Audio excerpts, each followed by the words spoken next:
Traditional open surgery involves extensive physical intervention. To reach the pathology, surgeons make large incisions, forcefully retract surrounding tissues, and expose internal organs to the outside environment, leading to rapid heat loss and significant physiological trauma. Minimally invasive surgery, or MIS, replaces that exposure with precision access. The operative field is accessed through small incisions, relying on specialized instruments and advanced camera systems to navigate the internal anatomy. Because the abdominal wall and tissues are largely spared, patients experience less postoperative pain, smaller scars, lower infection rates, and earlier return to normal activity. The optical systems required for this approach provide better anatomical definition than the naked eye, projecting a magnified, highly illuminated view of deep or narrow spaces that are difficult to see in open cases. To safely execute this highly constrained technique, surgeons rely on a strict procedural framework known as IV trust. It begins with the preparatory steps: I for insufflation to create the physical cavity, V for visualization via the camera. The second I is inspection, a systematic exam of the pathology, and T is triangulation, positioning ports at distinct angles to prevent instrument collision. Then comes execution. R stands for retraction of tissues to expose the field, O for operation, the actual dissection or resection. S is sealing for precise hemostasis. Finally, the second T represents technique flow, ensuring smooth transitions between instruments.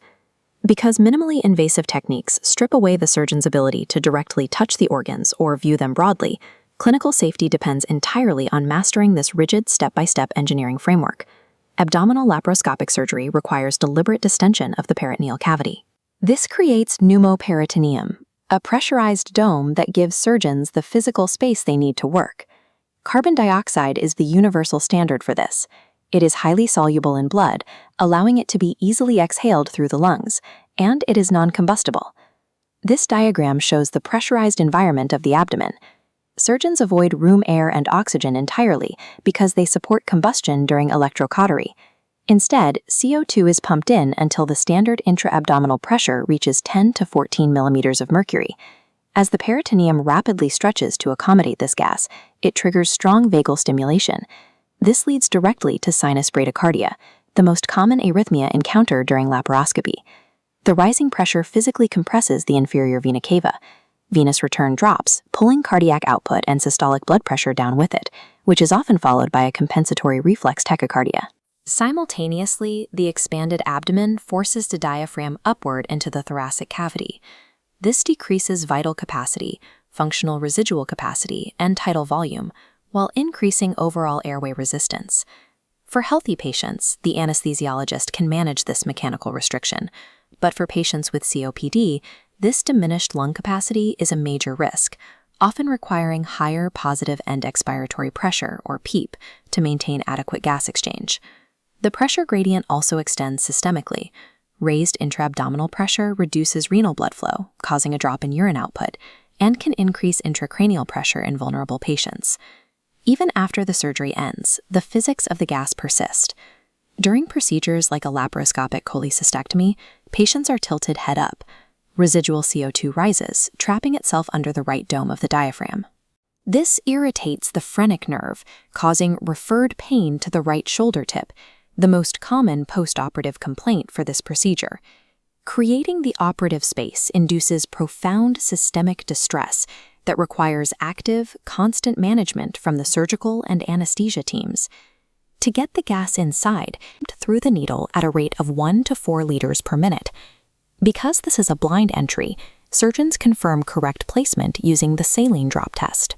A drop of saline placed in the needle's hub will be immediately sucked into the abdominal cavity by the negative pressure.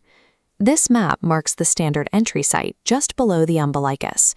However, surgeons can also use an alternative called Palmer's point, located exactly 3 centimeters below the left costal margin in the mid-clavicular line.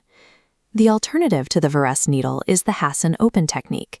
Instead of a blind plunge, the surgeon dissects down through the fascia and peritoneum under direct vision, significantly lowering the risk of vascular injury. This method is indicated for vulnerable populations. It is the mandatory choice for pregnant patients to avoid uterine injury.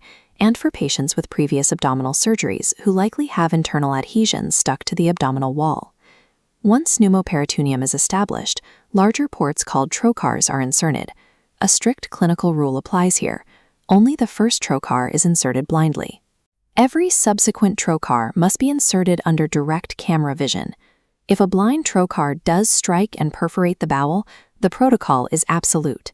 The surgeon must leave the trocar in place to temporarily seal the perforation and localize the injury, and then immediately convert to an open surgery to repair the damage. If a trocar injures an abdominal wall vessel, bleeding can be controlled by suture ligation, by enlarging the incision to cauterize the vessel, or by inflating a Foley catheter balloon inside the port to tamponade the bleed. Initial access requires navigating sharp steel blindly toward vital structures. Deviation from strict placement rules and emergency protocols is statistically catastrophic. This diagram shows how surgeons manage their tools inside the body. Triangulation requires positioning the working instruments at a 60-degree manipulation angle from each other and a 30-degree azimuth angle relative to the camera. This geometry allows the target to be approached from different directions, preventing the tools from clashing. Faster, more precise approach.